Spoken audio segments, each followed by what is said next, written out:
All right बेटा। तो last class में मैंने आपको लिमिटिंग रिएजेंट के बारे में डिस्कस किया था कि हाउ टू फिगर आउट। आज उस पर कुछ प्रैक्टिस करेंगे, थोड़ा और कुछ समझना है उसमें, कर लेंगे लास्ट में डिस्कशन क्लास के पहले ना। तो चलो स्टार्ट करते हैं। एक बारी मैं आपको थियरी दोबारा ब्रीफ कर देता हूँ, लिमिटिंग रिएजेंट देखते कैसे हैं, एंड फिर क्वेश्चन करेंगे, ठीक है। तो कैसे देखते हैं बेटा लिमिटिंग रिएजेंट को? जैसे मान लो आप कोई रिएक्शन करा रहे हो, से फॉर एग्जांपल वही same reaction N2N3H2 forming ammonia. तो अगर मान लो आपने नाइट्रोजन के मोल 10 ले लिए हैं और इसके मोल आपने 20 ले लिए हैं, इन दोनों में लिमिटिंग रिएजेंट कौन है ये पहचानना है। देखो, जब कोई एक रिएक्टेंट देके बाकी सबका रिक्वायरमेंट या प्रोडक्ट के बारे में पूछता है तो वो लिमिटिंग रिएजेंट का क्वेश्चन ही नहीं, क्योंकि उसने मान लो मैं 10 मोल नाइट्रोजन दे दूं और मैं पूछूं कि बताओ 10 मोल नाइट्रोजन कंज्यूम करने के लिए कितने मोल हाइड्रोजन की जरूरत पड़ने वाली है, तो आंसर क्या होगा? 30। 1 से 3 चाहिए तो 10 से 30 चाहिए। Got it? लेकिन मैं साथ के साथ ये दे दूं कि 10 ये ले लिया और 20 ये ले लिया, अब बताओ अमोनिया कितना बनेगा? तो इससे आंसर अलग आएगा जी और इससे आंसर अलग आएगा। तो पहले तो ये डिसाइड करो कि इन दोनों में खत्म कौन जल्दी हो रहा है। जो जल्दी खत्म होगा, जैसे ही वो खत्म होगा रिएक्शन रुक जाएगा, क्योंकि रिएक्शन तो सारे रिएक्टेंट अगर प्रेजेंट हो तो ही होगा, अगर उनमें से कोई भी गायब कर दोगे तो रिएक्शन से वो प्रोडक्ट आपको नहीं मिलने वाला है। गॉट इट ना? तो limiting reagent is the one which consumes first, जो पहले खत्म हो जाए। एंड एक्सेस कौन है? जो बचा रह जाए रिएक्शन होने के बाद। अब इन दोनों में कौन लिमिटिंग है कौन एक्सेस है, तो उसका एक सिंपल तरीका क्या है कि आप मान लो कि ये आपको नहीं दिया हुआ है, सिर्फ इससे निकालो। बताओ 10 नाइट्रोजन से कितने हाइड्रोजन चाहिए? 30। अब चेक करो क्या 30 दिया है या उससे ज्यादा दिया है, कम दिया? कम दिया है। 30 चाहिए, दिया कितना है? 20। इसका मतलब दिस इज लिमिटिंग। अब आंसर यहां से निकालो, इससे निकालो। इससे अगर मैं पूछूं अमोनिया कितना बना है, तो आप बोलोगे 3 से 2 बनता है, तो 1 से 2/3 इंटू 20 कर दोगे तो कितना आया? 40/3 will be the right answer for the mole of ammonia. Mass पूछा है तो मोल पता है, इंटू मोलर मास कर दो, आंसर आ जाएगा। अगर मैं पूछूं कि भाई एक्सेस कितना बचा रह गया, तो भी कर लो। इसके 3 से इसका 1 चाहिए, 3 मोल हाइड्रोजन से बोलो ना 1 मोल नाइट्रोजन रिएक्ट करता है, तो 1 से कितना रिएक्ट करेगा? 1/3। तो 20 से कितना करेगा? 20/3 रिएक्ट कर जाएगा, नाइट्रोजन कंज्यूम हो जाएगा। बचा कितना? 10 लिया था, उसमें से 20/3 खत्म हो गया, बचा कितना? 10/3 बच जाएगा। समझ आ रहा है कैसे निकालेंगे? फोकस किस पे होना चाहिए? पहले लिमिटिंग रिएजेंट पता करने पे होना चाहिए। समझ में आ गया? बोलो। देखो एक क्वेश्चन ले लो।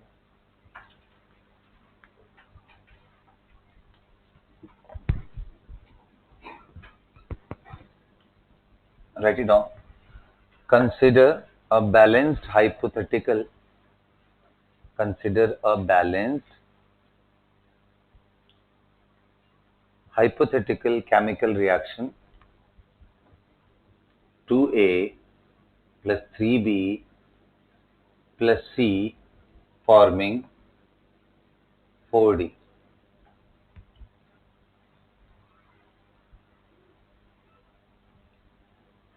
If 2 mole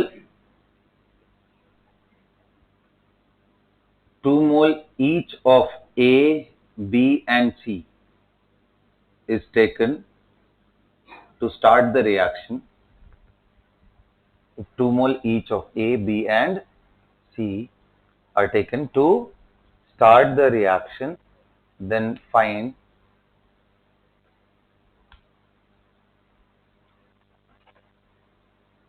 limiting reagent. इनमें लिमिटिंग रिएजेंट कौन है? पहला। सेकेंड पार्ट लिखो, the number of mole of D that will be obtained. Third part लिखो, the moles of excess reagents left after the reaction. Moles of excess reagents left after the reaction. तो तीन part मैंने बोले हैं. पहला figure out the limiting reagent. दूसरा बोला है मैंने आपको कि प्रोडक्ट डी बताओ कितने मोल बना है. एंड तीसरा पार्ट है कि जो भी एक्सेस है वो रिएक्शन होने के बाद कितने बचे रह गए.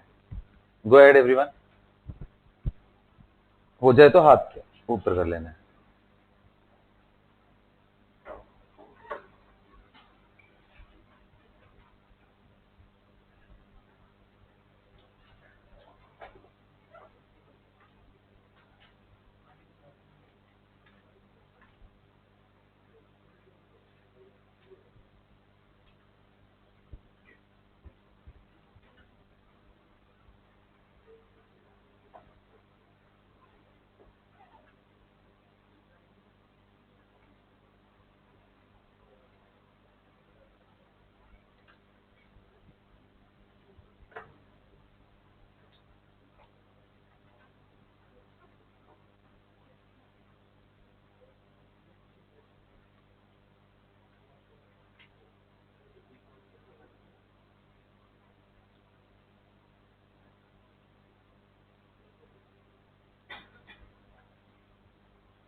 आ गया.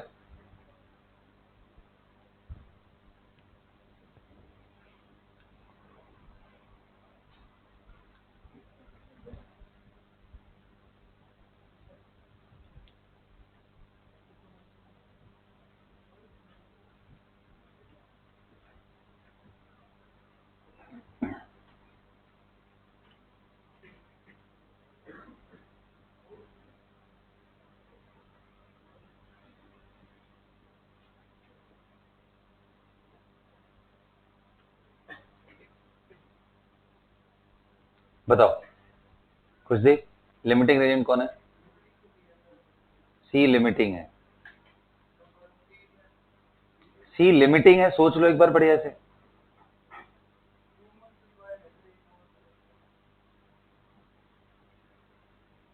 Recheck your answer. हो गया. ठीक है सर. हो गया. डन. बताओ लिमिटिंग कौन है? B is limiting. Okay. And कितना डी बना?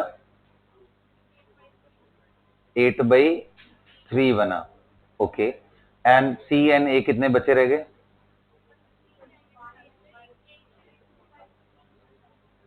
2/3 बचा. You are not sure also. और कोई निकाला? नहीं निकला अभी तक. निकला ही नहीं. हो गया. चलो आओ देखते हैं. आ जाओ देखते हैं. ध्यान से देखो कैसे करना है इस क्वेश्चन को. सबसे पहले तो लिमिटिंग रिएजेंट फिगर आउट करना है. पहले एक काम करते हैं. किसी एक को आप एज्यूम करो कि दिया है, बाकी सबको यहां से हटा दो. बताओ. तो मैं मान ले रहा हूं कि सी मुझे दिया हुआ है, बी एंड ए रखा ही नहीं है. तो बताओ सी के 2 मोल से बी का कितना मोल रिएक्ट करेगा? 6. अब चेक करो ये कितना है? 2 मोल. चाहिए 6. है कितना? इसका मतलब इन दोनों में सर ये लिमिटिंग, ये एक्सेस. ओके. इनमें देख लेते हैं. तो यार इसके 1 मोल से 2 चाहिए, तो 2 से कितना चाहिए? 4. अरे बोलो डायरेक्ट यहीं से देख ले रहा हूं यार, लिखने का जरूरत नहीं है. इतना तो दिमाग में कैलकुलेशन करो. तो ये 1 से 2 से कितना चाहिए? 4. लिया कितना है? 2. इसका मतलब ये कंफर्म है कि ये तो पक्का एक्सेस. अब इन दोनों का कंपैरिजन कर लेते हैं. ये बता बेटा, इसके 2 मोल से इसका कितना मोल चाहिए? इसका लिया कितना है? 2 मोल. इसका कितना लिया है? 2 मोल. चाहिए कितना था? 3. तो ये भी कम पड़ गया. इन दोनों में लिमिटिंग कौन हो गया? B. So this is our real limiting reagent. वैसे एक और तरीका बता दो, बिल्कुल शॉर्टकट. एक मतलब मिनट भी नहीं लगने वाला है वो बताने में. क्या तरीका पता है? जितने मोल इनके दिए हो ना, इनको इनके स्टोइकियोमेट्रिक कोफिशिएंट से डिवाइड कर दो.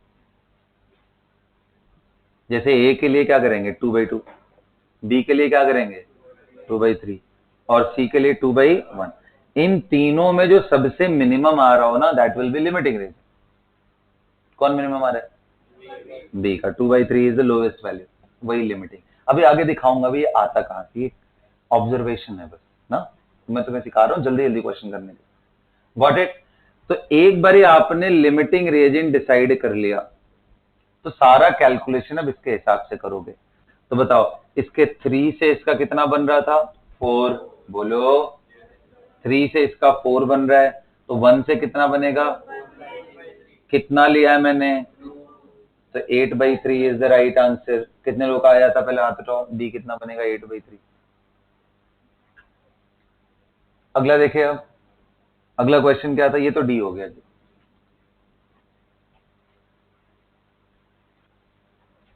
अब मान लो मैंने पूछा था सी कितना बचा रह गया, वैसे भी कैलकुलेट कर लेते हैं। अब कैसे निकालोगे, इसको ध्यान देते हुए सी कितना कंज्यूम हुआ, आपको ऐसे लिखना है 3 mole B will consume 1 mole C का। तो इसलिए 1 mole B will consume 1/3 mole, 1 mole of B will consume 1/3 mole of C. लेकिन बी कितना लिया है 2 mole, 2 mole B will consume 2/3 mole of C, मतलब मोल्स ऑफ सी कंज्यूम्ड कितना है 2/3 ना। कितना मोल लिया था आपने, moles of C taken initially,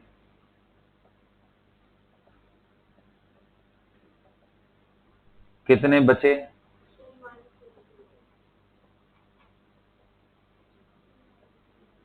left unreacted after reaction.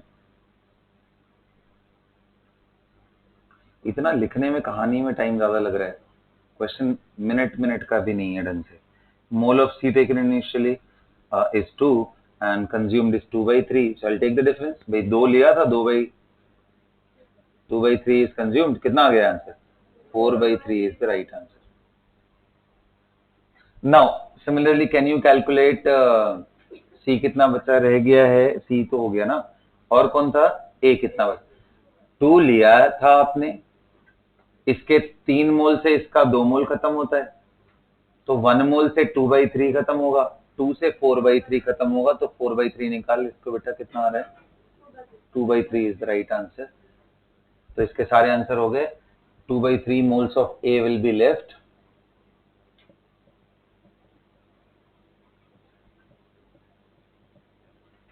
अब कितने लोगों का सही हुआ ये कैलकुलेशन, समझ में आ गया ना कैसे कर रहे हैं। अगला क्वेश्चन लिखो। हाँ बोलना सर।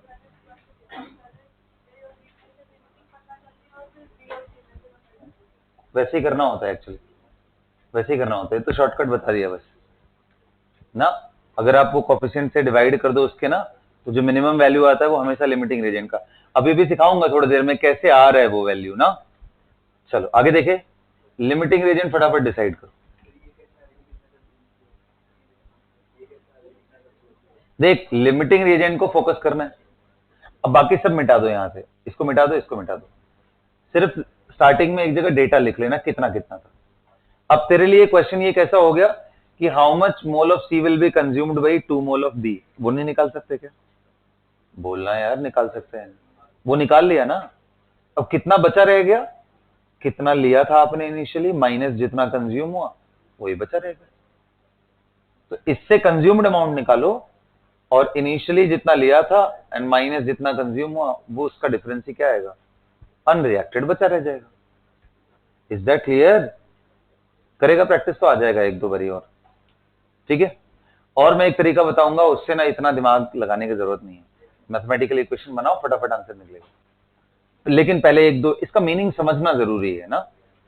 चलो अगला देते हैं, लिखो तो।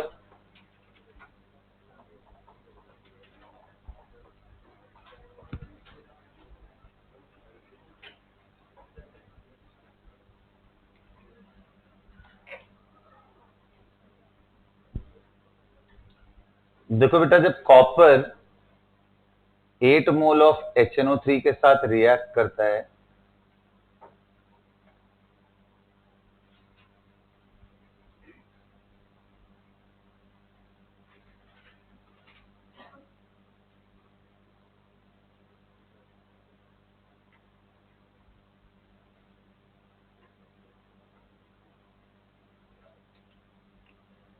ये इसके प्रोडक्ट्स आते हैं। क्या आप इसको सोच सकते हो कैसे बैलेंस किया जाए? वैसे मैं कर दे रहा हूं, आपके अभी बस की बात नहीं है। जब बहुत सारे आ जाएंगे तो फिर मुश्किल हो जाएगा आपके लिए ना, ये रेडॉक्स का यूज करना पड़ता है। मैं तो बस ये क्वेश्चन बनाने के लिए आपको दे रहा हूं।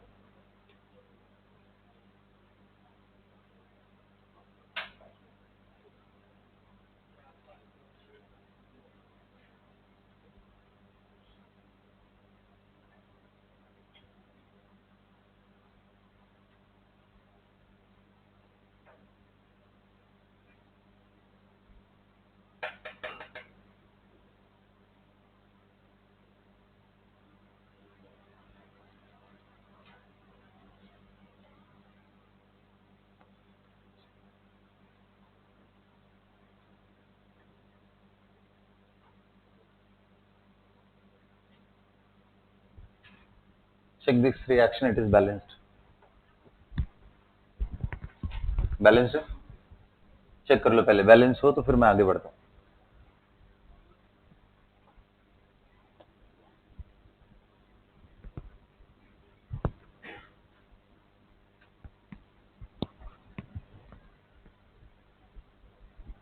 बैलेंस है। चलो लिखो, क्वेश्चन लिखो। कॉपर का एटॉमिक मास 63.5 दे दे रहा हूं। नाइट्रोजन, ऑक्सीजन, ये सब का आप जानते ही हो। देखो तो,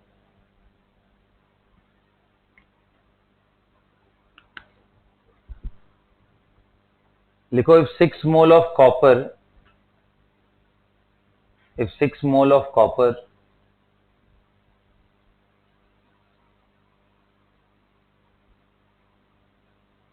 reacts with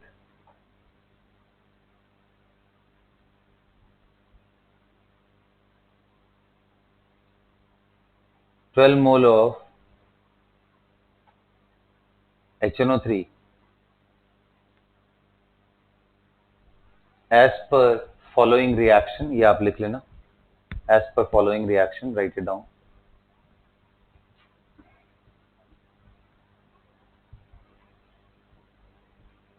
Then find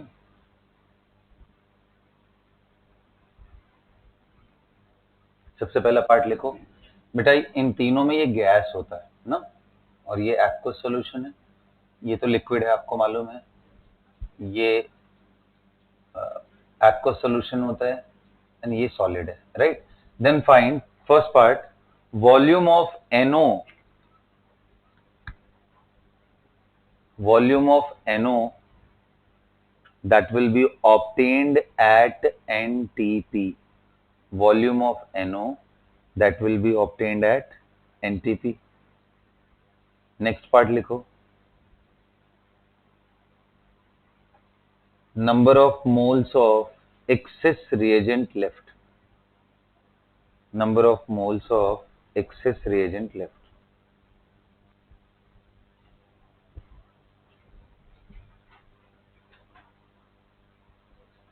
करो, हो गया क्वेश्चन।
कर लिया बेटा?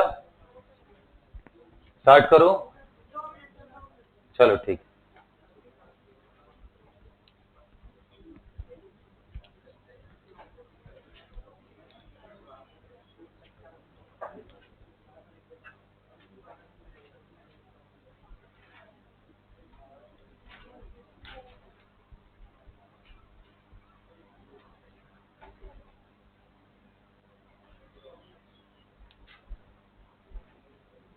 लिमिटिंग रिएजेंट तो तुरंत पता कर लिया होगा। इनका आपस में रिएक्शन करके भी देख सकते हो तुम, और या तो फिर जो मैंने कोफिशिएंट वाले जैसे बताया था उससे भी कर सकते हो। कर लिया ना? कितने लोग के आंसर आ गए यहाँ तो?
चलो देखते हैं, आ जाओ।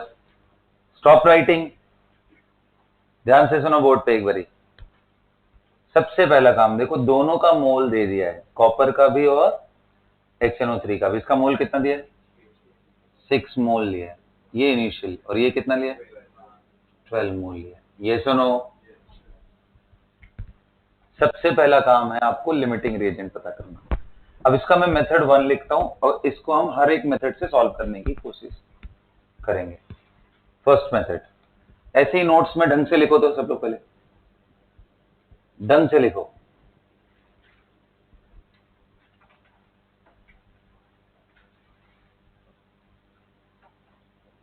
तो एकदम बिल्कुल यूनिटरी मेथड से चलने की कोशिश करेंगे। ये टाइम यार, थोड़ा टाइम ज्यादा लग सकता है किसी को, बट नहीं आ रहा है वो कहीं से समझ से मेरे परे हो गया है ना? थोड़ा टाइम आप ज्यादा ले सकते हो बाकी कंपैरिजन में। तो चलो, तो यहाँ पे अकॉर्डिंग टू क्वेश्चन आपको क्या लिखा हुआ है? Given number of mole of copper 6 and number of mole of HNO3 12। यही लिया हुआ है भाई। एज पर बैलेंस्ड रिएक्शन, क्या जानते हो आप कि भाई कितना कॉपर कितने HNO3 से रिएक्ट करेगा? 3 mole of copper will react with 8 moles of HNO3।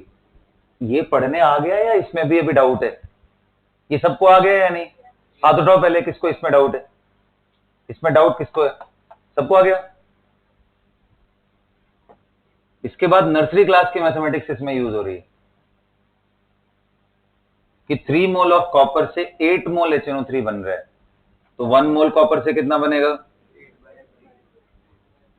8/3 mole of HNO3। कितना कॉपर लिया है? This implies that 6 moles of copper will react with it। कितना आ रहा है भाई? 16 आ रहा है। 16 moles of HNO3। 16 moles of HNO3 required होगा to consume 6 mole of copper. लिया कितना है? लिमिटिंग हो गया ना, फिर जरूरत से कम हो गया। That's how we are figuring out here.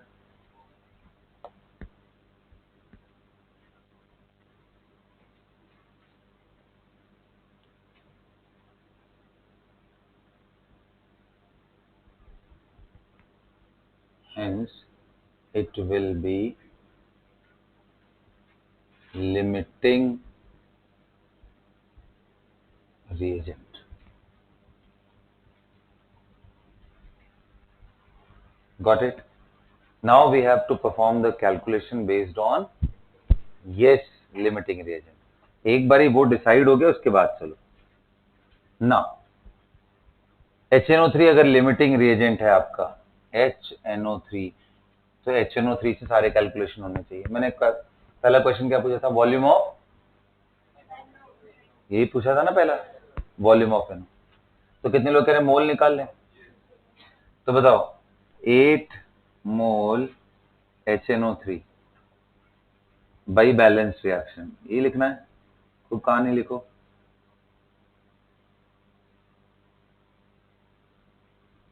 Eight mole of HNO3 will produce, बोलना बेटा, 2 मोल्स ऑफ NO। ये सुनो, अच्छा जी, लेकिन 8 लिया नहीं है। लिया कितना है? तो 1 मोल पहले निकाल लो, 2/8, 1/4 मोल्स ऑफ NO। इसलिए कितना, 12 मोल से कितना आएगा बेटा? HNO3 विल प्रोड्यूस 2/8 इंटू 12 करा दे, कितना रहा बेटा? बोलना, 3 मोल्स NO मिल रहा है। अब क्या इसके बाद आसान सा चीज नहीं है? क्या आप मोल NO का जानते हो? तो volume at NTP upon molar volume कितना होता है? 22.4 लीटर। मोल कितना है? Is equal to V at NTP upon 22.4। कितना आ गया यहाँ से? कितना है? 62 लीटर। हाथ उठाओ से पहले कि कितने लोग का आया था, हाथ उठाओ। ठीक है, देखो सात्विक, कहाँ पे दिक्कत आ रही है? लिमिटिंग रीजन पता करने में दिक्कत आ रहा है या एक बार पता होने के बाद फिर? ऐसे मिस्टेक करोगे तो कहां से आएगा? अगला देखो, ये तो मैंने कहा नहीं यार, इतना लिखा है पता है। हाँ बोला, कैसे दिखा दो जरा। 6/3 करेगा तो 2 आ रहा है, एंड 12/8 करेगा तो कौन आ रहा है? बोलना वैल्यू कितनी आ रही है? तो जो लोवेस्ट हो उसको लेना होता है ना, तो लोवेस्ट तो 12/8 ही लोवेस्ट होता है ना।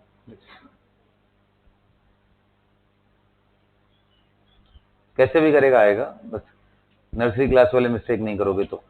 चले आगे बढ़े। अब भाई अगला क्वेश्चन मैंने क्या पूछा था? कितने मोल्स ऑफ कॉपर, मैं चाहता तो कितना मास कॉपर अनरिएक्टेड है वो भी पूछ सकता था। क्या बस उसी में तो घूम रहे हैं इधर उधर से यार। तो अब बताओ, ये बताओ फिर से बैलेंस्ड, एज पर बैलेंस्ड। तो बढ़िया से लिखो नोट्स, दिमाग में कुछ नहीं जाना चाहिए, नोट्स खूब सुंदर सा बनना चाहिए।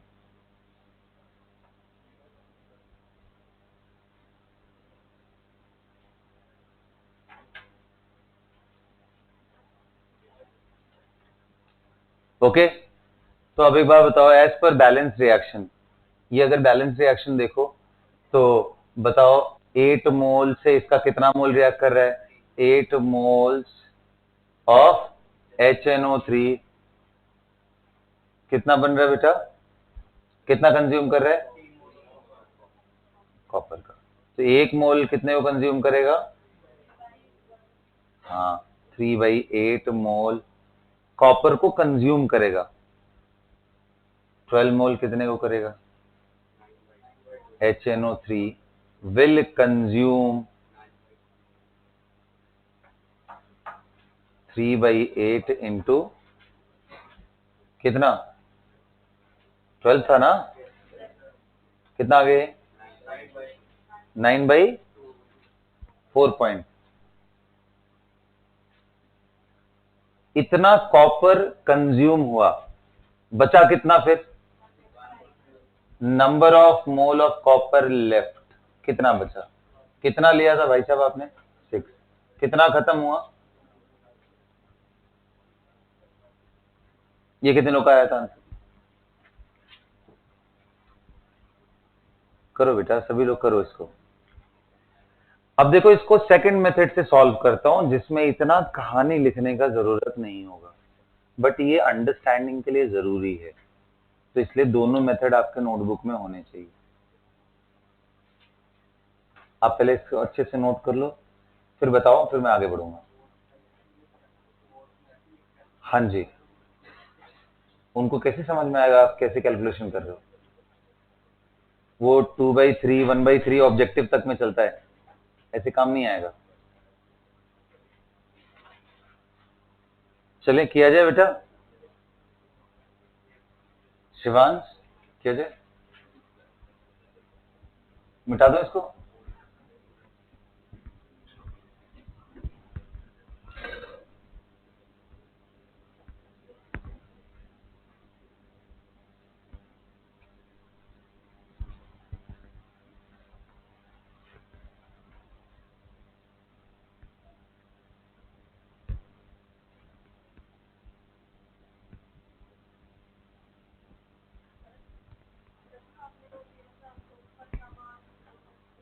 यूज नहीं हुआ क्योंकि पहले मैं सोच रहा था कि आप लोगों को मास का कैलकुलेशन कराऊं, फिर मैंने रोक दिया, उसमें क्यों टेंशन ले रहे हो, ऐसे एक्स्ट्रा डेटा भी रहते हैं क्वेश्चंस में जिनका कोई यूज नहीं होता है, वो बस आपको इधर उधर डिविएट करने के लिए दिए जाते हैं ताकि थोड़ा सोचो क्या यार उसके चक्कर में परेशान रहो पढ़ करके। हाँ चलो अगला देखते हैं, सेकंड मेथड, और ये बहुत आसान है, बस समझने का फर्क है, बट इससे आप अपने स्कूल एग्जाम में मत लिखना, नहीं तो समझ नहीं आया टीचर को ना तो 0 नंबर मिलेगा, ये ध्यान रखना। इसलिए वो यूनिटरी मेथड से ही करो, ज्यादा बेटर है। ओके, बट इसको हम लोग अपने कॉम्पिटिटिव अप्रोच के लिए इसी को यूज करेंगे हर बार। देखो बड़ा सिंपल सा है बेटा, ध्यान से सुनो।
अब आ रही है आवाज दिवांशु का, ठीक है।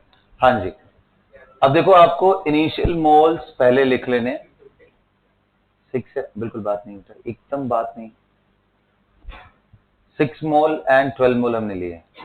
एक बार बताओ इसका 3 मोल इसके कितने मोल से रिएक्ट कर रहा है, एक, इसका कितना बन रहा है 3 मोल, ये 2 एंड, अगर इसका 3x मोल रिएक्ट किया, मैं एरो डाउन करने का मतलब कंज्यूम हो रहा है,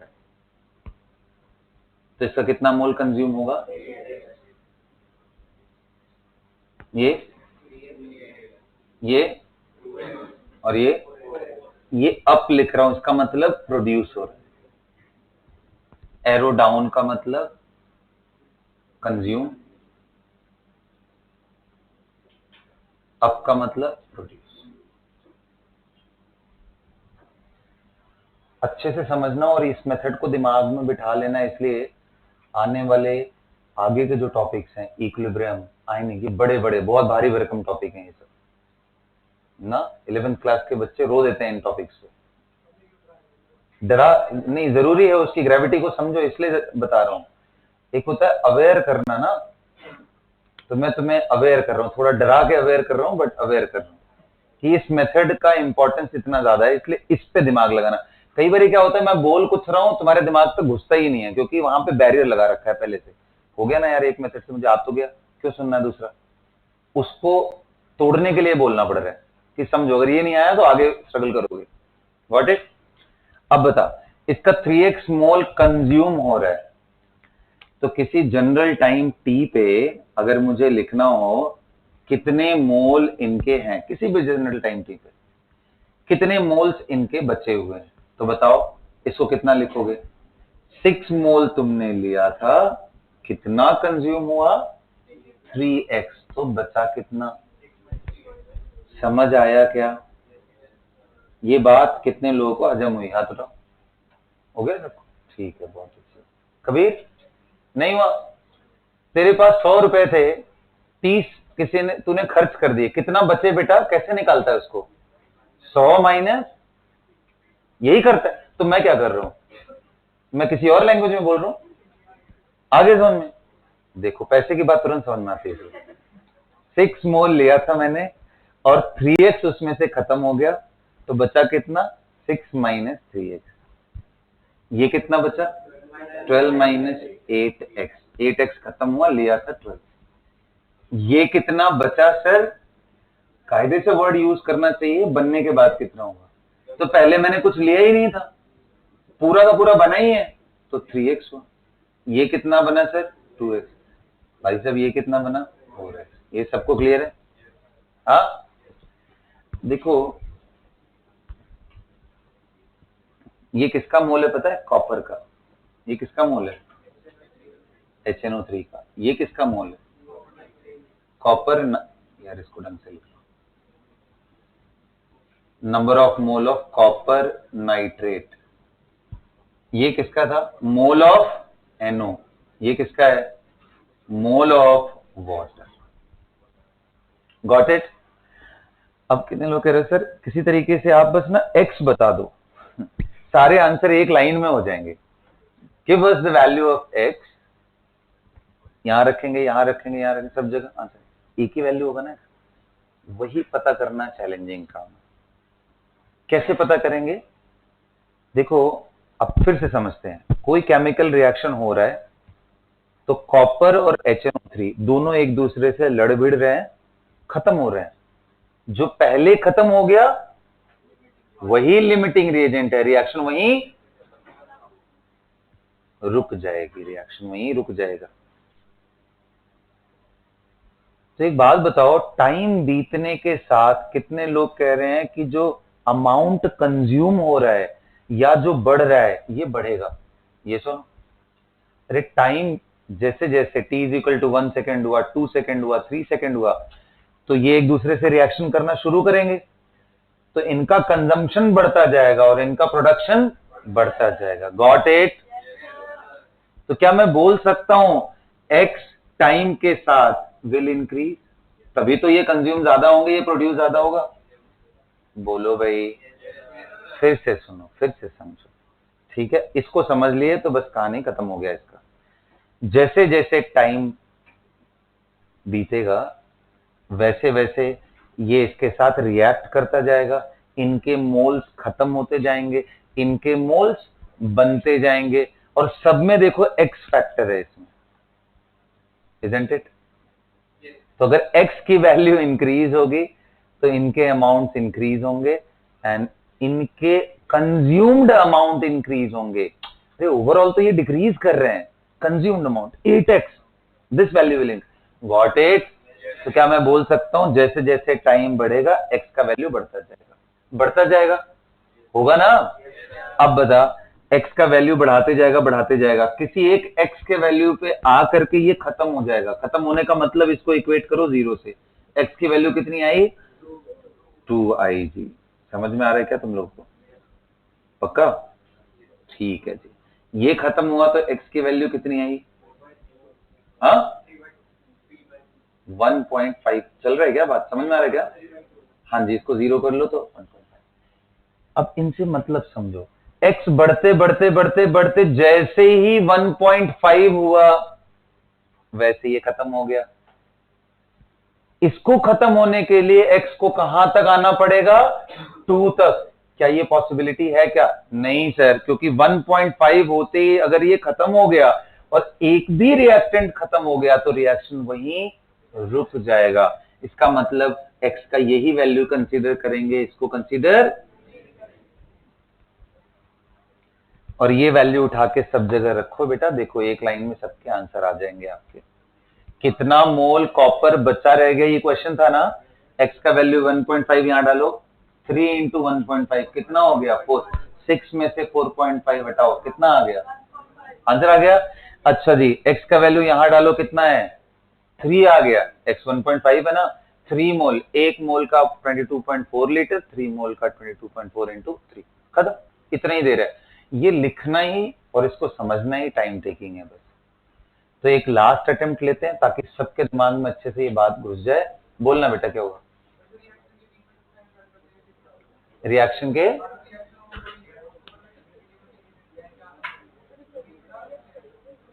रिएक्टेंट्स को, हाँ क्यों नहीं डाल सकते?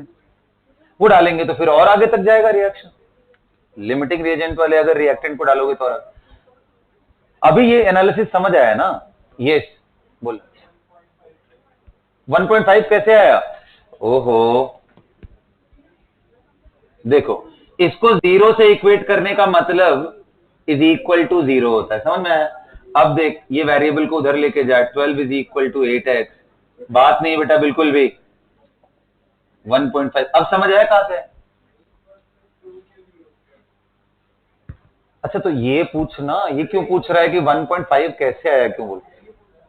चलो अच्छा कोई बात, क्वेश्चन क्लियर नहीं हुआ।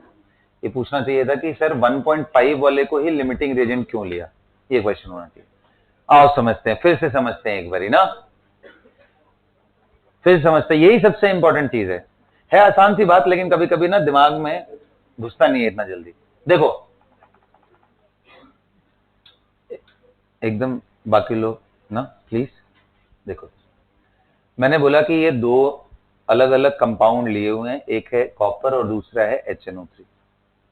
दोनों ही एक दूसरे से रिएक्ट कर रहे हैं, और रिएक्ट कैसे कर रहे हैं कि इसका 3x जब खत्म हो रहा है तब तक इसका 8x कंज्यूम हो जा रहा है।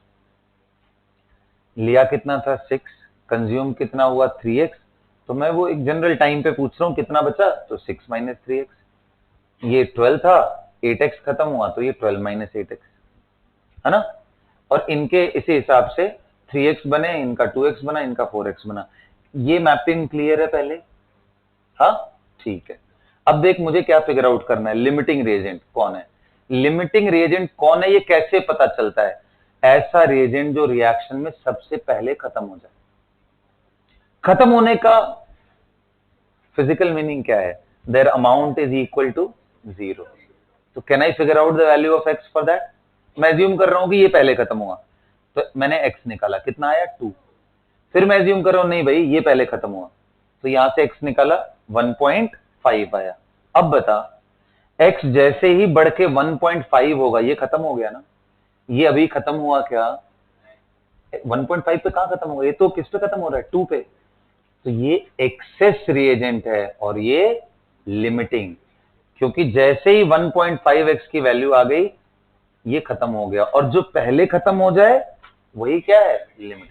तो सिंपल था। अब अगर समझ आ गया हो तो वेल एंड गुड, नहीं आया हो सीधा सीधा रट जाओ, 0 से इक्वेट करो, जो वैल्यू मिनिमम आए that is the correct value of x, use them through out the reaction, you will get your answer. Understood?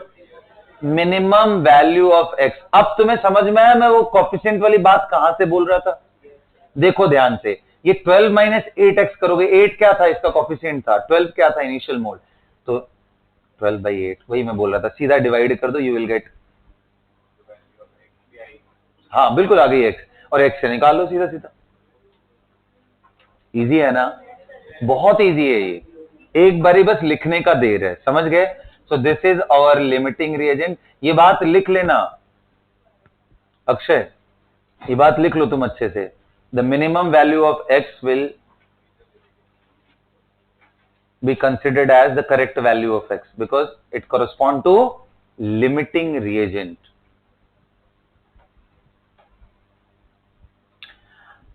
अब एक काम करो, इससे पहले एक क्वेश्चन कराया था, कौन सा,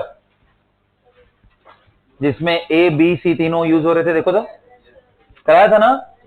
जस्ट प्रैक्टिस के लिए तुम उस पे अप्लाई करो, रफ पे अप्लाई करो भाई, तुम लोग के नोट्स भी सुंदर बनने चाहिए ना, रफ में अप्लाई करो।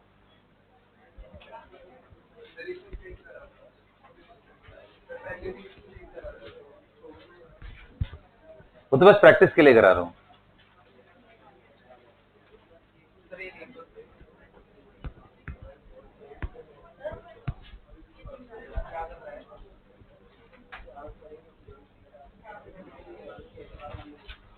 हाँ जी, नहीं मिटाऊंगा, नहीं मिटाऊंगा, छोड़ दिया मैंने, एज इट इज छोड़ दिया बेटा, तुम लोग अच्छे से लिख लो।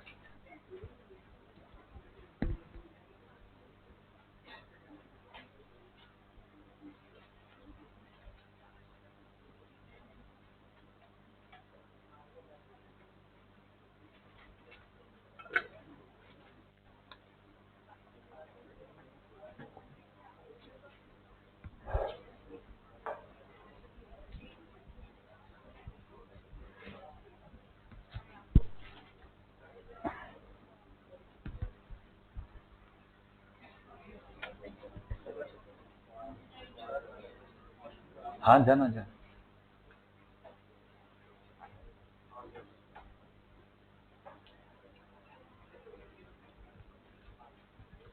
चेक कर लिया पिछले क्वेश्चन को, क्या अभी कहीं अटका है, हो गया ना, ठीक।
बोलना बेटा,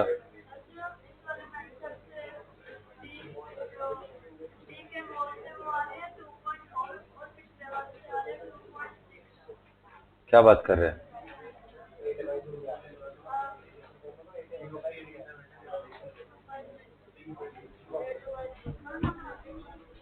चले करें, चलिए बेटा पिछला क्वेश्चन बताइए एक बारी क्या था, इक्वेशन बोलो, balance chemical equation, 2a plus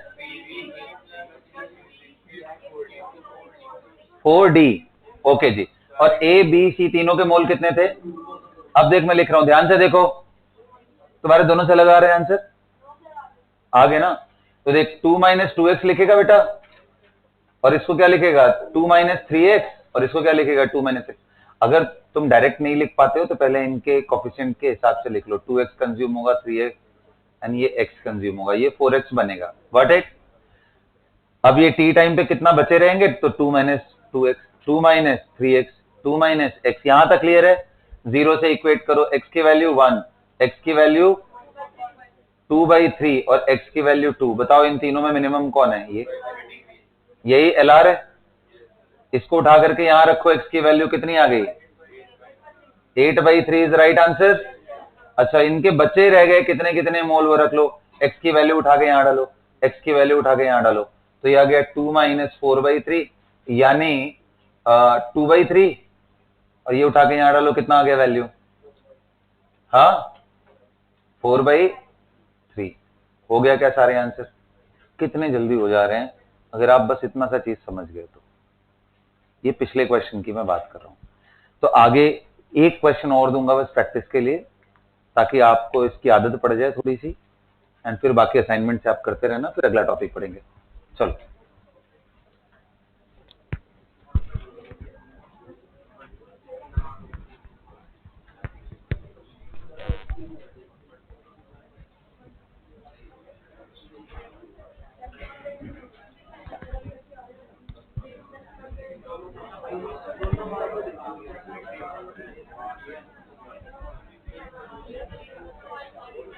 हाँ हाँ बात नहीं, बिल्कुल भी। लिखो 27 gram of aluminium is made to react with 27 gram of aluminum is made to react with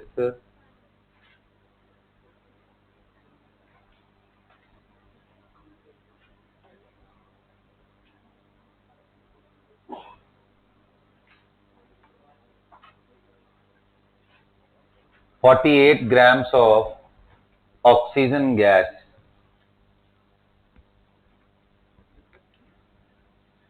सो बेटा बताओ, एल्यूमिनियम जब ऑक्सीजन के साथ रिएक्ट करेगा तो क्या बनता है? एल्यूमिना इसको बोलते हैं, alumina, Al2, this is alumina. Okay, इसको बैलेंस करोगे तो ये 2 आ जाएगा और ये 3/2 आ जाएगा।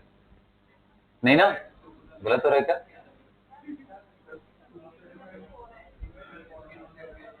देखो यार,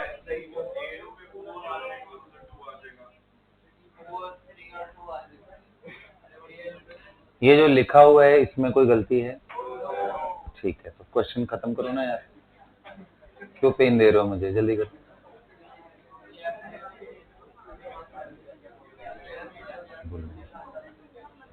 जाने नहीं मुझे भाई, मैंने डेटा क्या दिया एक बारी बताओ। कैसे आलसी हो यार तुम लोग, लिखते नहीं हो टाइम से। लिखो 27 gram of aluminium is made to react with, हाँ, 48 ग्राम्स ऑफ ऑक्सीजन। करो क्वेश्चन। फिर मैंने पूछा क्या है आपसे?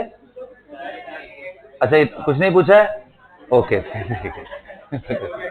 आगे लिखो, आगे लिखो। Find the mass of alumina, alumina, alumina यार, ALUMIN।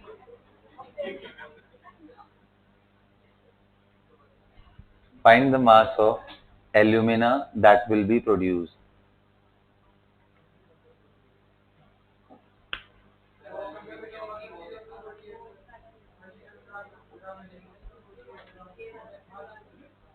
हाँ, तो क्या आएगा? हाँ, तू जोड़ के बता, भी तेरी क्लास लगाता हूं मैं, कर, तो जोड़ के बता तो सही। हाँ, मास ही पूछा है, बता एक बारी, फिर बात करते हैं। इसलिए मैं बोल रहा हूं कि इधर उधर भागोगे तो अपना ही लॉस करोगे, तो फिर ध्यान देना चाहिए ना यहाँ पे।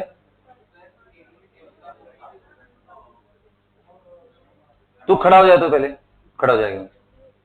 एल्यूमिनियम कितना दिन हो गया बताए हुए क्लास में कि मास नंबर कैसे फिगर आउट करते हैं, कितना टाइम हो गया बताए हुए?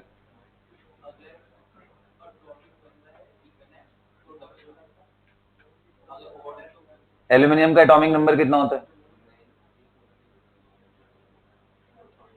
ये गलत बात है बेटा, बहुत ज्यादा गलत बात है। बैठ जाओ, बैठो।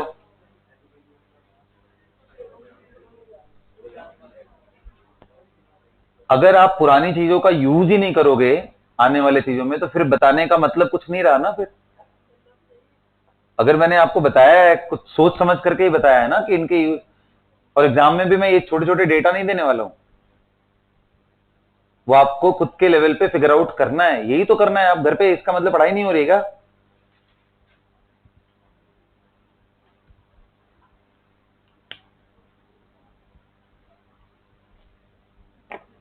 एल्यूमिनियम 13 इसका एटॉमिक नंबर है, 27 होता है। इतना कैजुअल होके नहीं बैठो क्लास में।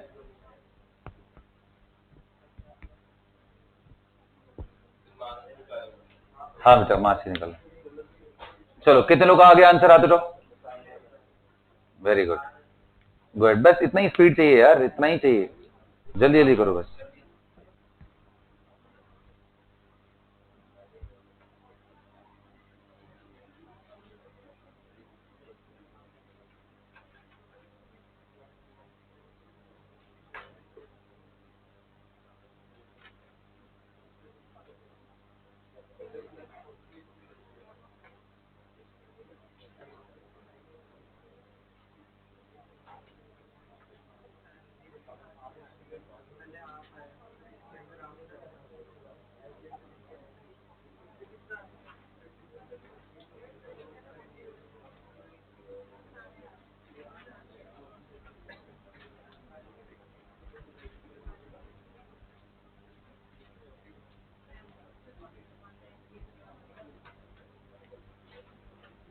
हाँ जी, करें।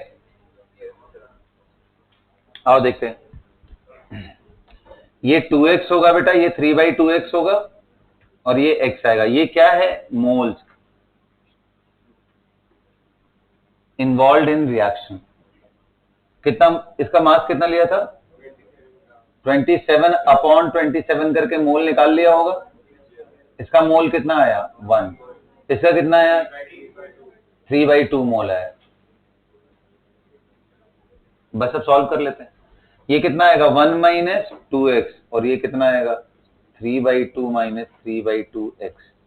अब दोनों को जीरो करके देखो बेटा, ये x की वैल्यू 0.5 आ रही है, x की वैल्यू 1 आ रही है। सो नो, इसका मतलब ये सही है, और ये एक्सेस रिएजेंट है, और ये LR है, लिमिटिंग रिएजेंट। आंसर यहां से करोगे, x की वैल्यू यही यूज करोगे, तो number of mole of alumina Al2O3 कितना है? x, और वो वैल्यू कितनी है? 0.5। Mass of Al2O3 upon molar mass, बताओ मोलर मास कितना था? 27 × 2 प्लस 3 × 16, बता कितना आ रहा है बेटा? 10। तो मास कितना आ जाएगा? 50, 102 था ना, 51 ग्राम। हाथ उठाओ, कितने लोग का सही हुआ था? ठीक है, सबसे पहले खुशदीप मेथड से करना है, ठीक है, उसको बनाओ, नहीं तो गड़बड़ हो जाएगा। सबको क्लियर हो गया ये? बोलो भाई, किसी को कोई डाउट है इस क्वेश्चन में? नहीं है? चलो ग्रेट। तो आई होप कि आपको लिमिटिंग रिएजेंट से रिलेटेड चीजें आ गई होंगी, है ना? कैसे सॉल्व कर रहे हैं उसको ध्यान देते हुए कर लेंगे। अब आ जाओ, हम लोग आगे बढ़ते हैं एंड सीखते हैं कि relative density and density ideal gas के लिए कैसे एक्सप्रेस करते हैं। देखो, हेडिंग डालो,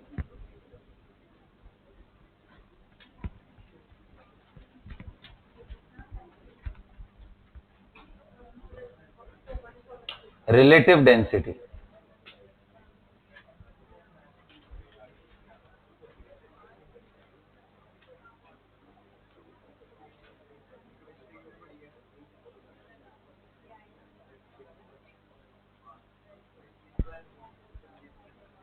रिलेटिव डेंसिटी, इसको कर ले, आ जाता हूं मैं, ठीक है। चलो लिखो। हाँ जी, रिलेटिव डेंसिटी अभी कर लेने दो, अभी बताने दो, अभी तो कुछ बताया ही नहीं। देखो बेटा, वर्ड से ही क्लियर है। रिलेटिव डेंसिटी का मतलब कि जब भी आप किसी एक ऑब्जेक्ट का डेंसिटी, किसी एक केमिकल सब्सटेंस का डेंसिटी दूसरे से कंपेयर करते हो, तो उसी को वर्ड क्या बोलेंगे हम? Relative density. इसमें दो बड़े कॉमन से रिलेटिव डेंसिटी हैं जो बहुत फ्रीक्वेंटली यूज होता है। एक तो चलो फिर भी समझ में आता है, स्पेसिफिक ग्रेविटी,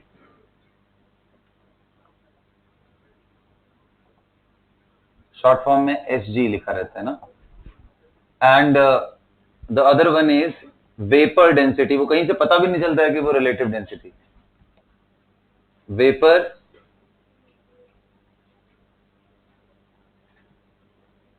शॉर्ट फॉर्म में VD लिखते हैं इसको। वेपर डेंसिटी एंड, ये टर्मिनोलॉजी कहां यूज की जाती है? हाँ, फॉर वेपर, इनके लिए यूज किया जाता है। और ये तो किसी के लिए यूज कर सकते हो, but most commonly it is used for liquid and solid. Specific gravity mostly इसके लिए किया जाता है, लिक्विड्स एंड सॉलिड्स के लिए यूज किया जाता है। ठीक है, अब इनके रेफरेंस क्या है भाई, किसके रिलेटिव में ये वैल्यू आ रही है? तो specific gravity is defined as the density of the given compound हो या मॉलिक्यूल हो या कुछ भी हो, तो यहां पे सब्सटेंस लिख लेते हैं, divided by density of water. हाँ बिल्कुल, एट 4 डिग्री सेल्सियस। समझ में आता है क्या? क्योंकि 4 डिग्री सेल्सियस पे डेंसिटी ऑफ वाटर कितना होता है? 1 ग्राम पर एम। तो नोट करके आपको क्या लिखना है, at 4 degree Celsius density of H2O is 1 gram per m. जो हम उसकी वैल्यू लेते हैं ना, डेंसिटी डिपेंड्स ऑन टेम्परेचर बेटा, क्योंकि वॉल्यूम कम ज्यादा हो सकता है ना टेम्परेचर बढ़ाने घटाने से, इसलिए डेंसिटी की वैल्यू फ्लक्चुएट करती है। तो ये 1 वैल्यू है, वो 4 डिग्री सेल्सियस पे होता है H2O। ओके, तो यानी कि अगर आपको किसी का डेंसिटी निकालना हो, density of the given chemical is equal to specific gravity into density of water, और ये है कितना? 1 ग्राम। तो यानी Hg into gram per ml।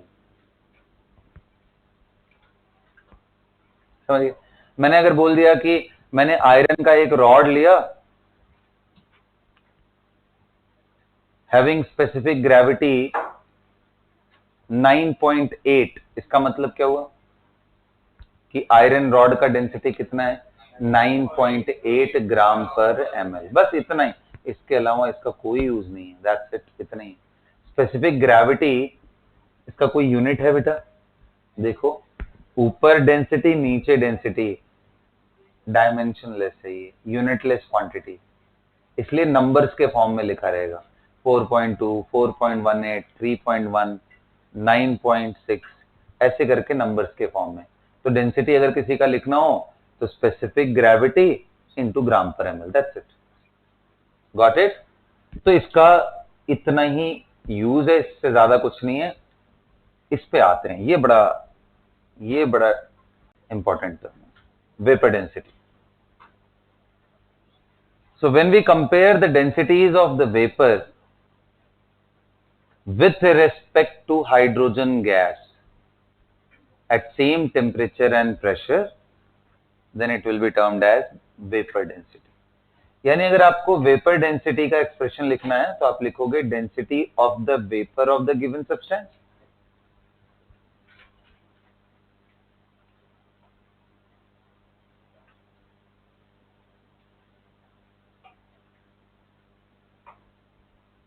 Divided by density of hydrogen at same temperature and pressure. फिर आपके दिमाग में आएगा, सर ये टेम्परेचर प्रेशर वाली बात तो इधर नहीं बोली, यहां पे आप कर रहे हो। क्यों कर रहे हैं? क्योंकि गैसेस की डेंसिटी, गैसेस का volume temperature and pressure dependent होता है। गैसेस हम बहुत ज्यादा एक्सपैंड भी कर सकते हैं और कंप्रेस भी कर सकते हैं। तो पहले तो ये निकालते हैं कि डेंसिटी का रिलेशन क्या है प्रेशर एंड टेम्परेचर के टर्म में, एंड फिर उसके आगे हम करने की कोशिश करेंगे। ये बताओ, कुछ भी लिखा हो बेटा, डेंसिटी होता तो बस यही है ना, m/v। अब गैस के लिए हम क्या यूज कर सकते हैं? एक स्पेसिफिक इक्वेशन। कौन सा equation? Pv is equal to, very good, nRT। कितने लोग कह रहे हैं कि n की वैल्यू क्या है? Mass by molar mass into RT. Yes और नो? अच्छा जी, अब देखो तो जरा, m और v को इधर ला रहा हूं, बाकी सारे टर्म को उधर लेके जा रहा हूं। तो कहने का मतलब m/v इज इक्वल टू क्या होगा? जरा देखो तो, m/v तो Pm ये आ गया क्या? तो डेंसिटी का एक्सप्रेशन फॉर आइडियल गैस, हालांकि देखो ये आइडियल गैस के लिए ही वैलिड है, बट वेपर के लिए भी हम इसको अंडर अप्रोक्सीमेशन यूज कर लेते हैं कि ठीक है चलेगा। थोड़े बहुत एरर्स आएंगे वेपर के लिए, बट आंसर नजदीक ही होगा। So density of ideal gas और vapour will be pressure into molecular weight upon R into T. क्या दिख रहा है? प्रेशर टेम्परेचर डिपेंडेंट है। देखो इसमें P भी है और T भी है, टेम्परेचर इन केल्विन डिपेंडेंट है ना, इसलिए। तो अब इनके वैल्यूज को लिखते हैं, बताओ। तो density of vapour is equal to molecular weight of vapour into RT by V, ये सुनो, whole divided by density of hydrogen, molecular weight of hydrogen into RT by V। बोलो भाई, सेम टेम्परेचर एंड प्रेशर पे देखने की, sorry P RT by क्या था, V थोड़ी ना है, क्या है बेटा यहाँ पे? PM बाई RT में क्या कर रहा हूँ? PM बाई RT, बोल भी नहीं रहे हो, सुनते रहते हो बिल्कुल। PM और चलो ठीक है,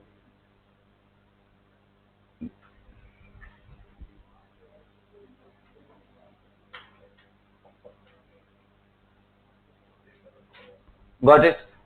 अब बताओ, ऊपर से प्रेशर निकल गया, RT RT कैंसिल हो गया, ये क्या आ गया? Molecular weight of vapour upon molecular weight of hydrogen, आ गया ना? एक बार बताओ, हाइड्रोजन का मोलर वेट होता कितना है?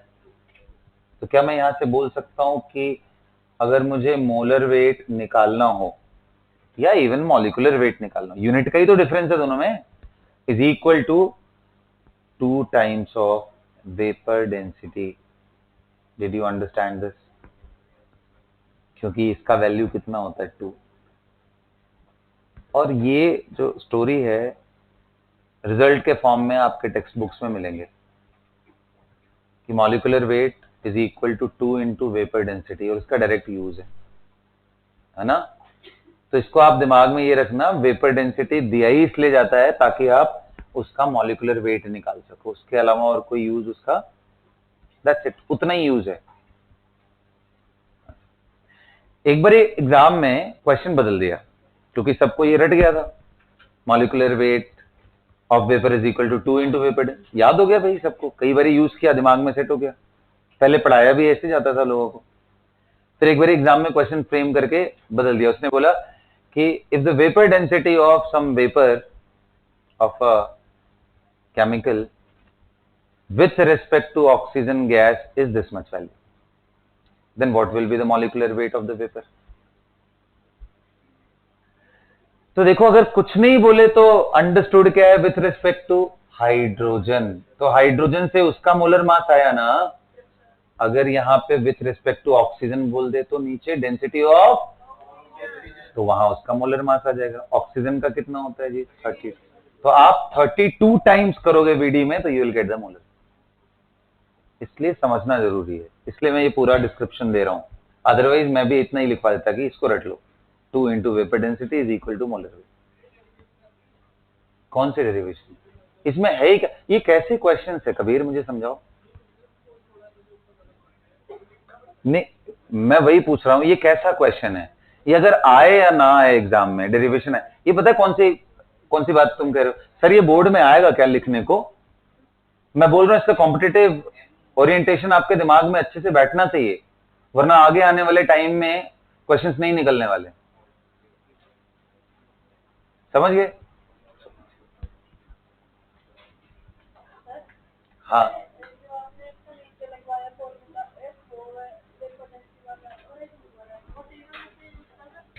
कौन सा? ये सारे यूज कर सकते हो, सारे के सारे यूज कर सकते हो। Vapour density is equal to density with respect to hydrogen unless they are naming some other compound, तब तक ये हाइड्रोजन के ही रिस्पेक्ट में।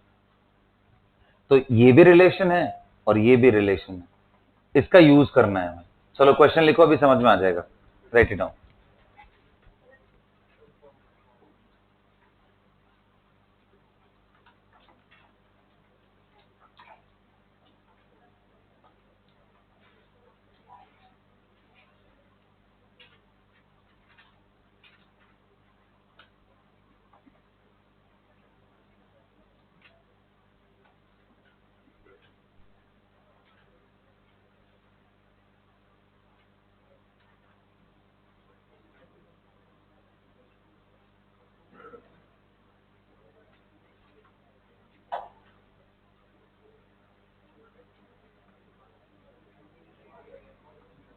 लिखो, कर लो से जल्दी करो।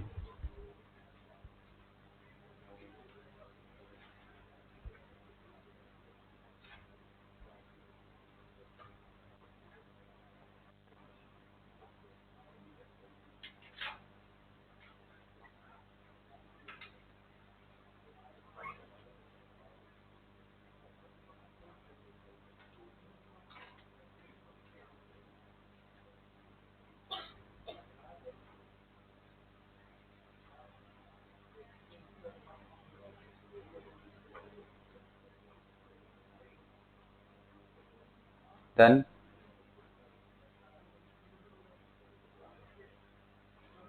विनायक, ओके।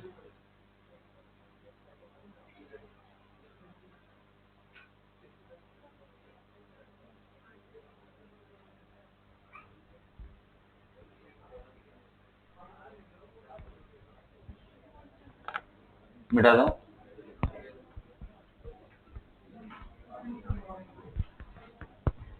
क्वेश्चन लिखिए बेटा।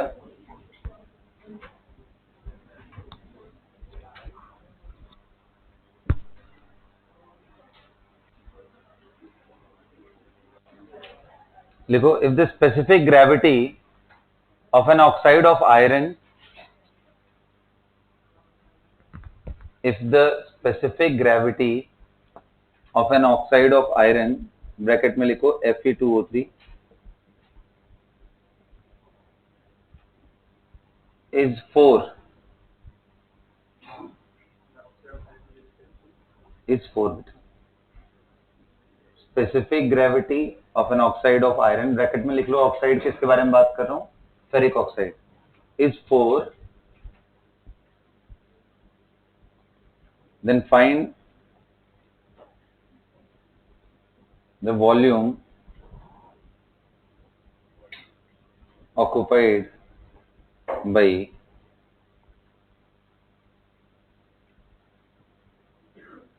2 mole of Fe2O3, 2 mole of Fe2O3।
Answer आ गया आप लोगों का? बताओ, इतना जो भी कहानी मैंने दिया उसका मतलब क्या है? Density of Fe2O3 is how much? 4 gram per ml। That's it ना, क्योंकि we know that density is equal to Hg into gram per ml, यही था ना ये में। अब अगर 4 ग्राम पर ml डेंसिटी पता हो तो is equal to mass by volume. Mass कोई बता दे तो वॉल्यूम निकल जाएगा। मास कैसे निकलेगा जी? यहाँ पे mass of 2 moles of Fe2O3 will be 2 into इसका मोलर मास 160 कितना आ गया 320 ग्राम आ गए, यहाँ रख दो 320 ग्राम upon volume 4 gram per ml। ग्राम से ग्राम गया, ये कटा दो, कितना आया 80। तो वॉल्यूम कितना आया जी 80 ml। कितने लोगों का सही हुआ ये? अगला क्वेश्चन लिखो, टेबल भरो बेसिकली ना। अब मैं आपको टेबल के फॉर्म में कुछ डेटा दे रहा हूं, बताओ।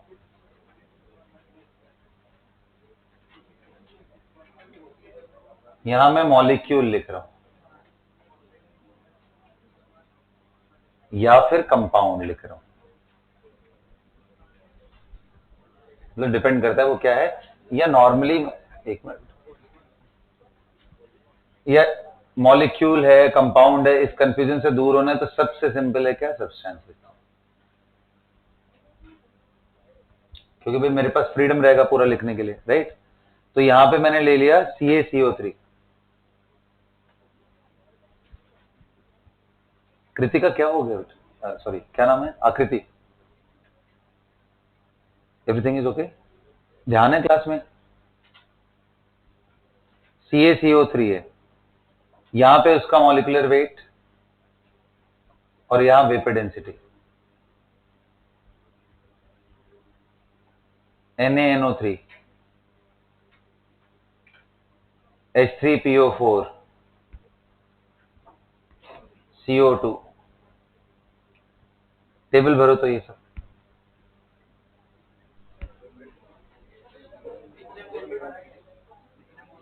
कुछ नहीं दिया हुआ है। हाँ जी, ये सब फिल इन द ब्लैंक्स, ये मोलर वेट है यार, कैपिटल M लिखे रहो बस, बात खत्म।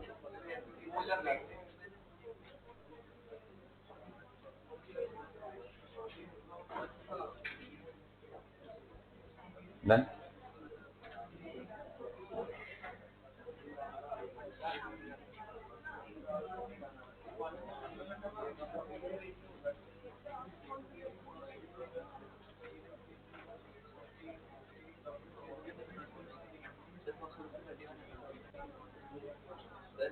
हाँ भाई, किसकी वैल्यू नहीं याद है? फॉस्फोरस का 31 होता है, कैल्शियम का 40 होता है।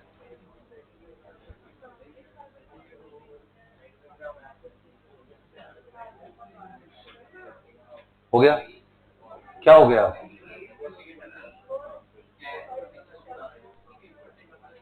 कैसे निकालेंगे? तो under certain condition of temperature and pressure we can convert them into gas. ऐसा एज्यूम कर लो अगर कर रहे हैं तो, अभी एज्यूम कर लो बाबा।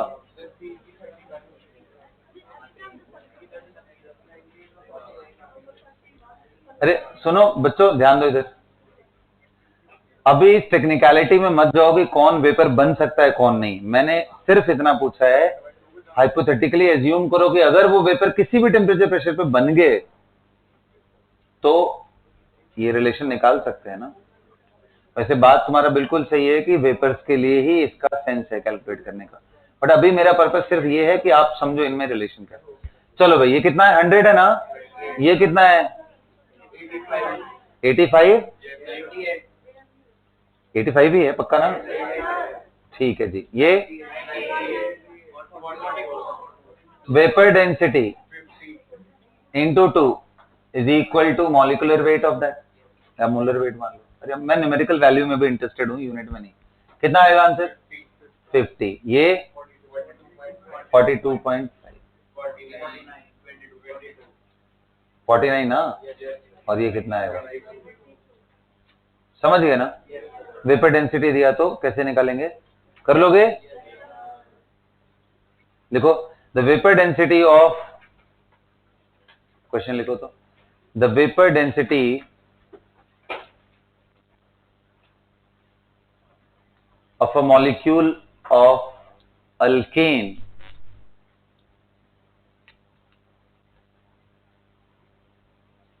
the vapor density of a molecule of alkane is 29. Then find the molecular formula of the alkane. Molecular formula of the alkane.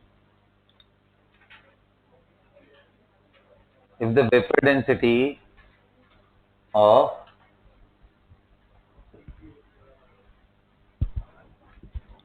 a molecule of alkane is 29, then what will be the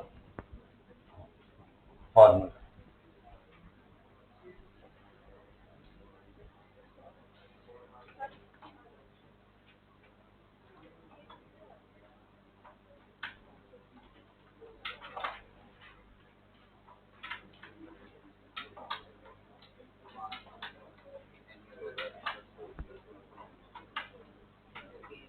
चलो बेटा कर लिया क्या?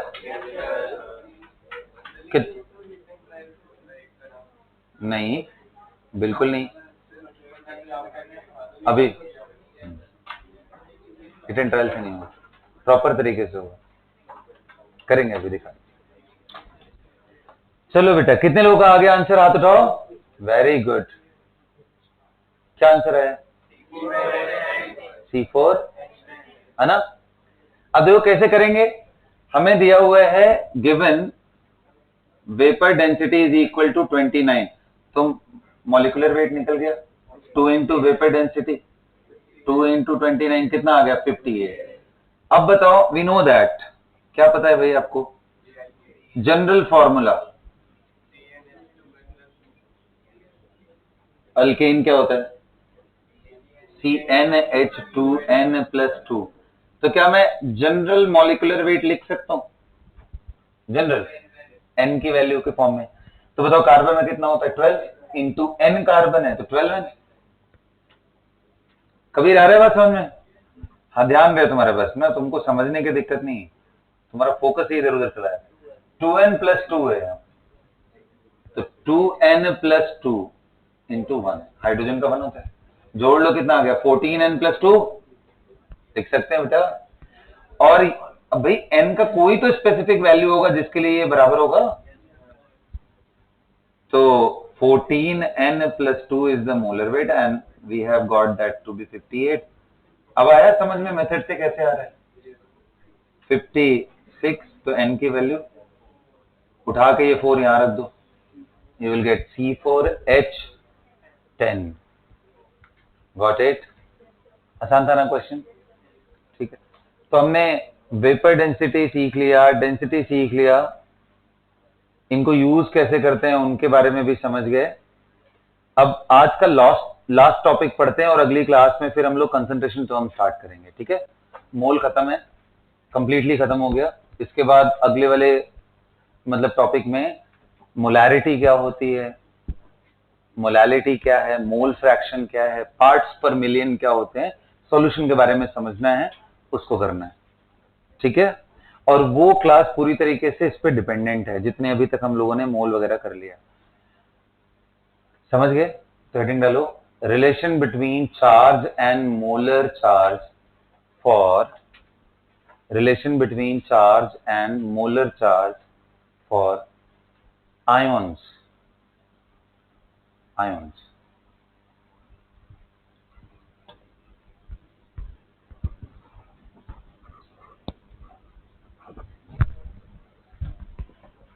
Relation between charge and molar charge of ions. तो बेटा पहले यही लिखते हैं कि what is the molar charge. तो देखो अब तो इतना फेमिलियर हो गए होगे, मोलर वर्ड आते ही क्या समझ में आना चाहिए? 1 मोल का, है ना। तो जैसे मैं आपसे पूछूं कि आप बताओ मोलर चार्ज से आप क्या समझते हो? Is equal to total charge on 1 mole of the given, नहीं सब्सटेंस लिखना थोड़ा मतलब ज्यादा बड़े वैरायटी को कवर करता है। आयन तो स्पेसिफिक है ना, आयन पे ही चार्ज होगा ना। कैल्शियम सल्फेट पे कोई चार्ज है क्या? नहीं सर, वो तो न्यूट्रल है। HCl पे कोई चार्ज है क्या? नहीं, लेकिन H प्लस पे तो चार्ज है, तो इसलिए 1 mole of the given ion. लिखो ये बात। एग्जाम्पल देखते हैं।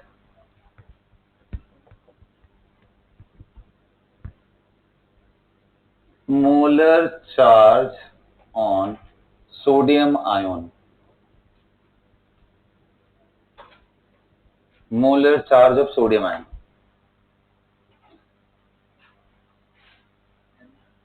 निकालो। देख ये मैं चेक करूंगा सब, पूरा वैल्यू कैलकुलेट करके बताओ किस यूनिट में आंसर मुझे चाहिए, वो आप सब समझते हो। ऐसा ही यूनिट में मुझे आंसर दो, बोलना नहीं कुछ भी, करो कैलकुलेशन। मैं थोड़ा देखूं दिमाग वहां कितने लोगों के पास है। चलो निकलो भाई।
चलो बेटा क्या जाए, बोलिए।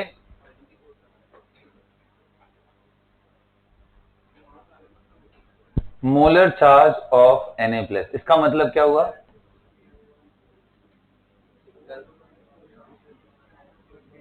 Na+ मल्टीप्लाई बाई 1 मोल। ये सुनो, मतलब एक सोडियम आयन पे चार्ज कितना है, तो एक सोडियम आयन का मतलब क्या हुआ? मतलब सर इसके पास 11 प्रोटॉन है बट 10 इलेक्ट्रॉन। ये सुनो, अच्छा ये बताओ, इलेक्ट्रॉन एंड प्रोटॉन पे चार्जेस का वैल्यू सेम होता है, साइन अलग अलग होता है, मैग्नीट्यूड सेम है, साइन है। तो ये नेगेटिव होता है, ये पॉजिटिव है, तो 10 इसके 10 को खा जाएगा तो क्या बचेगा? 1 प्रोटॉन। एंड प्रोटॉन पे चार्ज कितना होता है? 1.602 इंटू 10 के power. This is the charge on proton, this is the charge on electron, just minus sign of this. और ये वैल्यू बताओ मुझे, मुझे लगता है मैंने फंडामेंटल जब स्टार्ट किया था तभी बताया था। कितने लोगों को याद था ये वैल्यू? हाथ उठाओ तो पहले। ये गलती है ना ये सब? हाँ, इन सब पे ध्यान रखना है सबको। अच्छा जी, तो मोलर चार्ज निकालना है, तो एक बार बताओ, इसका मतलब एक प्रोटॉन का ही तो चार्ज है सोडियम आयन पे, कितना है? 1.602 इंटू 10 के पावर माइनस 19 कूलम इंटू 1 मोल। 1 मोल कितना होता है? 6.022 इंटू 10 के पावर। अच्छा ये वैल्यू और एक्सपैंड भी होता है, तो अगर आप इसको कैलकुलेट करके बताओ, एग्जैक्ट कैलकुलेट करो, use the calculator, no problem. 9647 244, इतना आ रहा है क्या?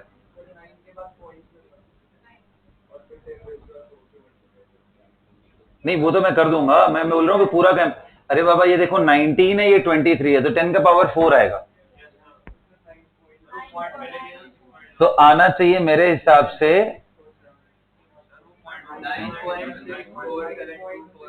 यहां के बाद 0.44 आना चाहिए। Got it? कर लो बेटा, इसमें कुछ नहीं है, कोई दम नहीं। अच्छा देखो, अब ये वैल्यू याद करना बड़ा ना टफ टास्क है, तो इसको सिंप्लीफाई किया जाता है, बोलता है नियरेस्ट वैल्यू याद करो। क्यों? इसका क्या फायदा है? फायदे ही फायदे हैं इसके, क्योंकि Na+ के बाद Mg+2 आया तो बार बार ये कैलकुलेशन नहीं करना पड़ेगा, हर बारी आपका वो वैल्यू फिक्स्ड रहेगा, 1 mole multiply by charge on 1 proton. अब या तो वो 2 आएगा या तो 3 आएगा, बस उससे मल्टीप्लाई करना रहेगा। इस वैल्यू को अगर नियरेस्ट वैल्यू तक लिया जाए in the multiple of 500, nearest value in the multiple of, तो ये आता है 96,500 कूलम। 500 के मल्टीपल्स में, अरे बाबा ये कितना है, 472 है ना, तो 472 को मैं 500 के आसपास मान सकता हूं। अरे कुछ ही तो कम है यार थोड़ा सा। तो इन द मल्टीपल ऑफ 500 ये वैल्यू इतनी आएगी, इसको ध्यान रखना। और इसी वैल्यू को बोलते हैं 1 फैराडे। क्या बोलते हैं? हाँ, note 1 faraday is equal to, या फिर इसी को शॉर्ट फॉर्म में 1F बोलते हैं, इज इक्वल टू 96500 कूलम। और ये कुछ और नहीं बल्कि क्या है, magnitude of the charge on 1 mole proton और 1 मोल इलेक्ट्रॉन।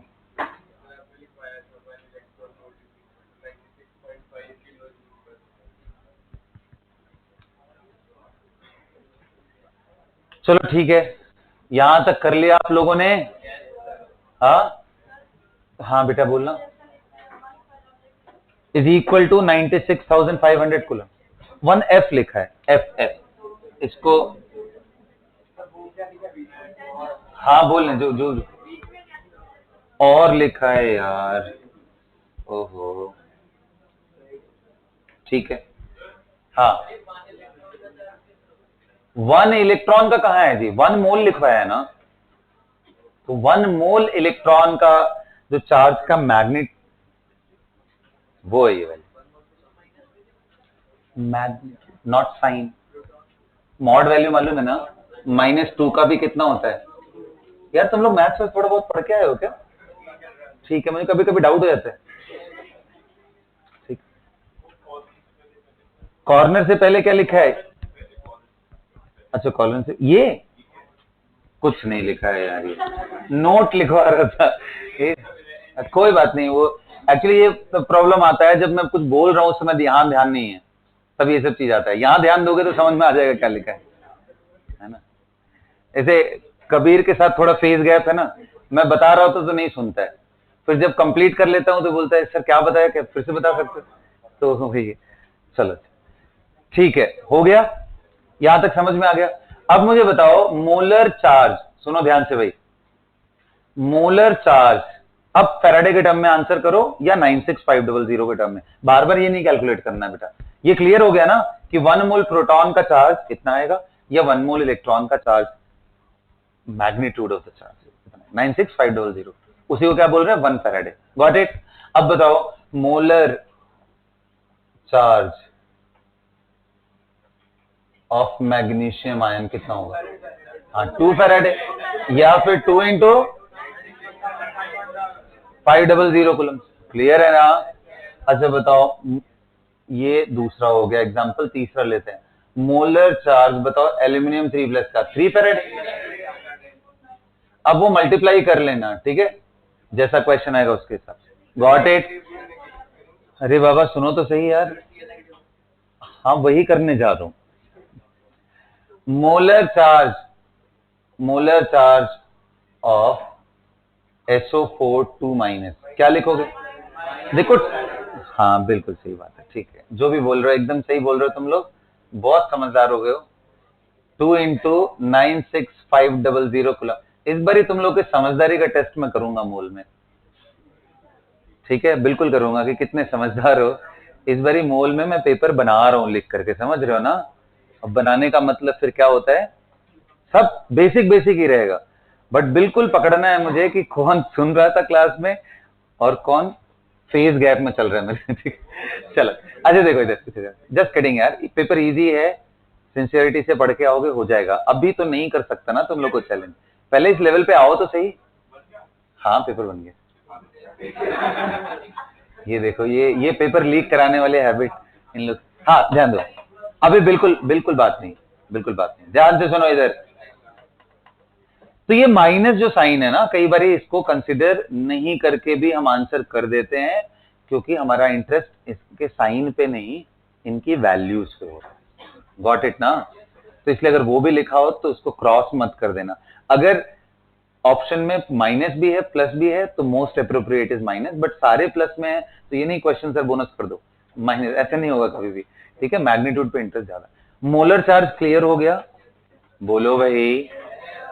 अच्छा जी, अब देखो, अब अगर ये बात समझ गए हो तो नंबर ऑफ मोल ऑफ कोई भी आयन निकालना हो तो हमने अभी तक क्या किया था, number upon Avogadro number, mass upon molar mass, volume upon molar volume, ये सुनो। हाँ जी, आइडियल गैस के लिए ऑफ कोर्स, है ना। हाँ जी, यहां पे आएगा चार्ज, मोलर चार्ज। ये कितने स्मार्ट हो गए यार तुम लोग इतने दिनों में, संगति का असर है। देखो, क्यू अपॉन बोलो 1 फैराडे, गॉट इट, ये नंबर ऑफ मोल। अब इसका सुन लो ध्यान से, क्योंकि इस पे क्वेश्चंस ज्यादा कराने हैं नहीं, सब रिपीटेड टाइप में ही चीजें लगती हैं। जैसे मान लो कभी आपके साथ ऐसा कोई क्वेश्चन आ गया कि भाई एल्यूमिनियम को प्रोड्यूस करने के लिए 3 मोल ऑफ इलेक्ट्रॉन पर मोल ऑफ एल्यूमिनियम चाहिए। नेचुरल सी बात है भाई, एक एल्यूमिनियम +3 को 3 इलेक्ट्रॉन दोगे तो न्यूट्रल हो जाएगा। तो अगर 1 मोल एल्यूमिनियम बनाना हो तो 3 मोल इलेक्ट्रॉन देना पड़ता है। बोलो, एग्जाम में क्वेश्चन आएगा, अगर 96.5 coulomb of electricity is passed, फिर से सुनो, 96.5 coulomb of electricity is passed, then what mass of aluminium will be deposited या ऑब्टेन्ड। कैसे करेंगे क्वेश्चन को, सबसे पहले कितने मोल इलेक्ट्रॉन है उसको निकालेंगे। कितना इलेक्ट्रिसिटी पास किया गया, इलेक्ट्रिसिटी मतलब बेटा चार्ज, यानी इलेक्ट्रॉन या प्रोटॉन को ही बोलते हैं, ठीक है। कितना पास किया गया, 96.5 कूलम। अगर उसको मोलर चार्ज ऑफ इलेक्ट्रॉन से डिवाइड कर दो तो इलेक्ट्रॉन का मोल निकल जाएगा। अरे इलेक्ट्रॉन खुद में एक क्या है, चार्ज पार्टिकल। तो number of mole of electron निकालना हो तो क्या निकाल लो भाई, Q अपॉन 96500। अब वो 96.5 लिखा था upon 96500, you got the mole ना। किसका मोल, इलेक्ट्रॉन। इलेक्ट्रॉन के मोल से एल्यूमिनियम क्या निकालने तुम्हें नहीं आएगा, नहीं आएगा तो निकल जाओ क्लास से बिल्कुल अब, ठीक है। इससे ज्यादा मैं नहीं सिखा सकता। ये 3 मोल ऑफ इलेक्ट्रॉन से कितना बनेगा, 1 मोल, तो एक से कितना बनेगा, 1/3 मोल। 1/3 मोल आएगा 1 मोल से, लेकिन जितना भी मोल यहां से निकल के आएगा, क्या यूनिटरी मेथड लगा के निकाल लोगे। वेरी गुड बेटा, so we are done with this. एक मिनट बैठ जाओ, जाना नहीं है अभी। सुनो, कुछ छोटी छोटी टर्मिनोलॉजीज हैं जो बहुत इरिटेट करती हैं। कौन से हैं, जैसे कभी कभी आपने देखा होगा इस तरह के टर्म, 1 ग्राम एटम, सुना है कभी। ग्राम एटम बिल्कुल चिपके रहते हैं, ग्राम एटम, या ग्राम मॉलिक्यूल, या फिर ग्राम आयोन। अब मेरी बात ध्यान से बिठा लो, इसके साथ लेक्चर खत्म करेंगे। ग्राम एटम कभी भी लिखा हो इकट्ठे, इसका मतलब होता है mole of atoms. Gram molecule लिखा हो, इसका मतलब mole of molecules. Gram ion लिखा हो तो, क्योंकि ये बड़ा खतरनाक सा है, ग्राम लिखने से समझ में आता है 1 ग्राम एटम लिखा हुआ है, 1 ग्राम है किसी एटम का। ये बड़ा मिसलीडिंग सा टर्म है। बट ग्राम एटॉमिक वर्ड कभी भी लिखा हो, ग्राम एटम, इसका मतलब उतने मोल। जैसे मान लो मैंने बोला 5 gram atom of oxygen is taken, 5 mole of oxygen atoms are taken. Atom लगा ना, तो एटम्स। और वहीं पे मैं बोल दूं 5 gram molecules of oxygen are taken, 5 moles of O2, क्योंकि मॉलिक्यूल O2 है, not O is atom, O2 is molecule, got it ना।